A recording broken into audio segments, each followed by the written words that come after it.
What is up, all of you regs and all of you shinies? It is Jackson from the 1313 podcast here, and I am bringing you a review that I did not think would happen for a couple more months at least. I have Jedi Master Soul here from the Acolyte. Now, Master Soul was one of my most favorite characters in the entirety of that show, so I was just like, you know what? I need to get his action figure. These figures hit Hawaii and then just sold out everywhere, and I couldn't find them to save my life until I went to Walmart the other week with my wife just to kind of look around for funsies, and boom, he was on the shelf with May and Master Vanestra. So I was like, sweet, gotta get him for myself. So I'm very happy to have him. I think he's a really cool character. Hope you think that too, and I'm excited to bring you this review because of that. But before I get into more of that, just gonna quickly show off the box. This was the first iteration actually of the new Black Series packaging, and I think it is, let me check, it's number 2 in the Acolyte series, just because they had teased May as a later figure, and then Osha was supposed to be number 1. Still really crossing my fingers that we get the Stranger one day. But let me move this out of frame here to show you Jedi Master Soul. Now, even if you don't end up purchasing a lot of the Acolyte Jedi-based figures for yourself, I think it is really important to note historically that these are going to be the base in which Jedi action figures improve upon. And let me tell you why. The soft goods cloak that this has, fantastic. This is the exact way that you need to do a soft goods cloak, in my opinion. Now, the hood feature on the back, and I think I kind of ruffled it a little bit when I was last messing around with this. It is sewed on to the back of the robe here, so you can't really put the hood over his head, which is fine in my opinion. But the way that it lays on him just looks so natural to really what it should look like on an action figure, and it doesn't look too clunky or anything like that at all, just because, as you will see in another review that I am looking to put out, I have Jedi Master Plo Koon, and I feel like if they were to ever redo more Jedi figures, they should do it based on this rather than how they did people like Plo Koon. But I am just going to move his lightsaber out of his hand really quick here, just to show you the detailing on that, if the camera will focus. Maybe, maybe not. There we kind of go. Okay, so yeah, he does have his regular lightsaber here. Now it does have a detachable blade with a little peg on the end of it.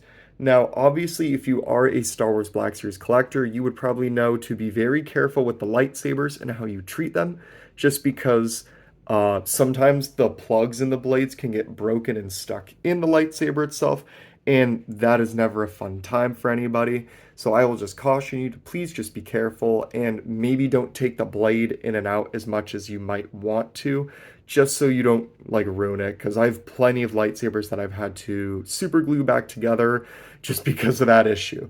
I'm gonna set that aside and show off Master Soul here. Now, the robe itself too is actually very poseable, because you can kind of like semi-roll it up here to show off like his gauntlets and such, but that's also if you kind of want to do like a mid-action pose, like maybe he's like just pulling out his lightsaber and the robe is like moving back like naturally with his body. But if you aren't a fan of the robe, it comes off, and let me show you that as well. So I just pose his arms up like this, and then just like a shirt, you pull it out, and ooh, if I can get it there, wabam. That's how you get the robe off. I'll move that to the side there. And here's what Master Soul looks like without it. Jedi Tunic is a very nice soft goods plastic, and same with the ends here, similar to the Black Series Thrawn that I just reviewed. If you're moving his legs up here, it has natural splits, so it won't interfere with any of the movement at all.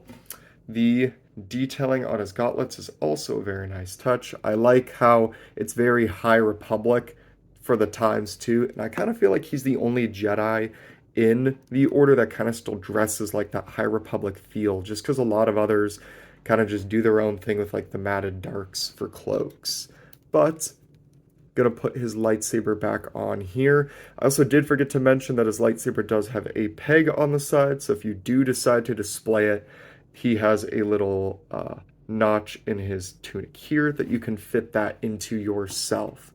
But let me throw him into a few different poses without his robe, and then I'll put the robes back on towards the end of the video to show you what he looks like with that. I think it is a personal crime if you have a Jedi character that has a lightsaber and you can't make both hands come together to hold the saber itself. Master Soul does that perfectly. A Jedi is always on the defense, so that's how I kind of posed him here in a defensive stance. A Jedi's focus is always on meditation of the living force, so that's why I kind of wanted to get kind of a tree trunk, almost yoga pose here for Master Soul, really not only to show off how easy it is to put him on one leg, because in a lot of them I have, they're kind of doing like a sprint forward and like running, but something simple like this. Even just crossing his arms like this on the figure comes very naturally. I am very impressed how nicely Hasbro was able to make these new Jedi figures very mobile, very posable, and just all around a lot of fun to mess around with. Now I'm going to put his cloak back on just to show you about one or two more poses before we conclude the video today. Kind of got a little maybe force push action going on here. I totally forgot to mention at the beginning of this video too how nice the face sculpt on this figure looks too, especially with the hair detailing for what it is. Hasbro, you're doing really good. Can't complain at all about anything for this figure yet. And last but not least, I really kind of like this standing pose where you can like make him almost like grip his belt and the lightsaber's like showing too. It's just chef's kiss all around. Absolutely blown away by the detailing on this figure. Again, I really hope that in the future that if Hasbro is giving us more Jedi figures, especially with robes, they kind of think back to what they did for the Acolyte figures and go along with that sort of a model, just so we can have figures that have soft goods and harder goods that we just thoroughly enjoy and don't hate the soft goods for. Just because, again, as you will probably see in the next video, I'm going to do a review on Master Plo Koon, and I have some things to say about that soft goods cloak. But if you made it to the end of the video today, everybody, thank you so much for watching. Absolutely appreciate the views and the comments on the videos. Y'all are the best people in the galaxy, and we are infinitely grateful for your support. But if you got Master Soul for yourself, let us know down below in the comments what you think. Or if this even convinced you to pick him up too, let us know that too down below. But thank you again for watching, everybody. We're looking forward to seeing you in the next video. Mahalo and goodbye.